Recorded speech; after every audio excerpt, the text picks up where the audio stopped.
Good morning, students. We were discussing chapter number 3, The Bangle Sellers by Sarojini Naidu. We had already discussed introduction to the poem. I told you what is the introduction about the poem, how it is applicable in different people's life. And I told you about the central main idea of the poem. Today, I am going to just explain the summary of the poem.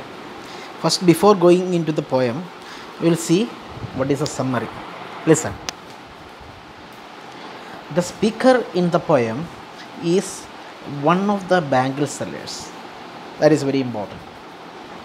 He says that they carry their loads of shining. Here loads means L-O-A-D-S, loads. Here loads can be bangles. Okay. So he says that they carry their loads of shining multicolored bangles to the temple fair.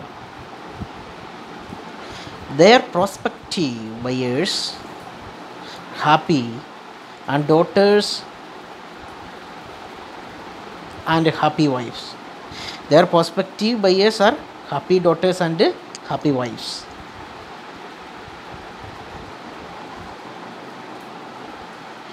The bangles are symbols of happiness. Women and girls choose bangles according to their age and taste.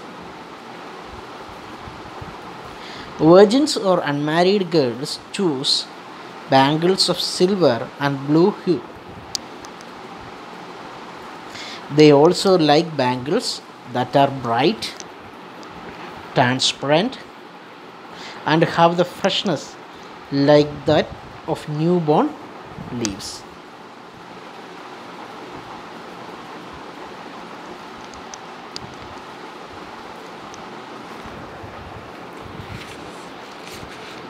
Brides choose bangles that are bright golden yellow like fields of sunlight corn.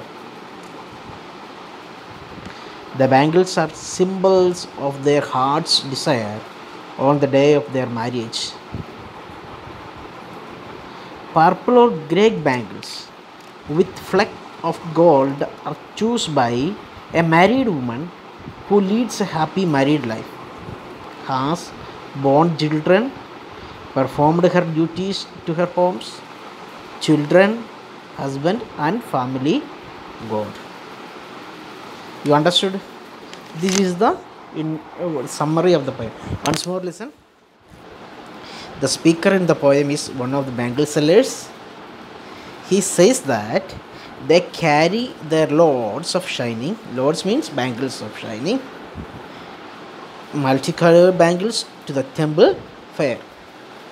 They are prospective buyers. That means main buyers who buy these bangles mainly are happy daughters and happy wives. Normally ladies, happy wives and happy daughters. The bangles are symbols of happiness. Women and girls choose bangles according to their age and taste. Virgins or unmarried girls choose bangles of silver and blue hue. They also like bangles that are bright, transparent, and have the freshness like that of newborn leaves. Brides choose bangles that are bright golden yellow like fields of sunlight corn. The bangles are symbols of their heart's desire on the day of their marriage. Purple or grey bangles with fleck of gold are chosen by a married woman who leads a happy married life, has born children, performed her duties to her homes, children, husband and family God. Listen to me. This is the main theme of the poem. That means summary of the poem. Now what you have to do is, you just go through the poem. You just go through the poem and understand. Okay, learn it. Just write the summary of the poem in the copy. Understood? You read the chapter and write based on understanding, your understanding. Please write the summary of the poem in the copy, because this makes everything easy. Learn it properly, because it will help you to learn properly. Please do these things. Please learn, write and learn. Okay, I hope that you had already done chapter number 1 and 2, and discussed this workbook also, exercise in the workbook also. Okay, thank you so much.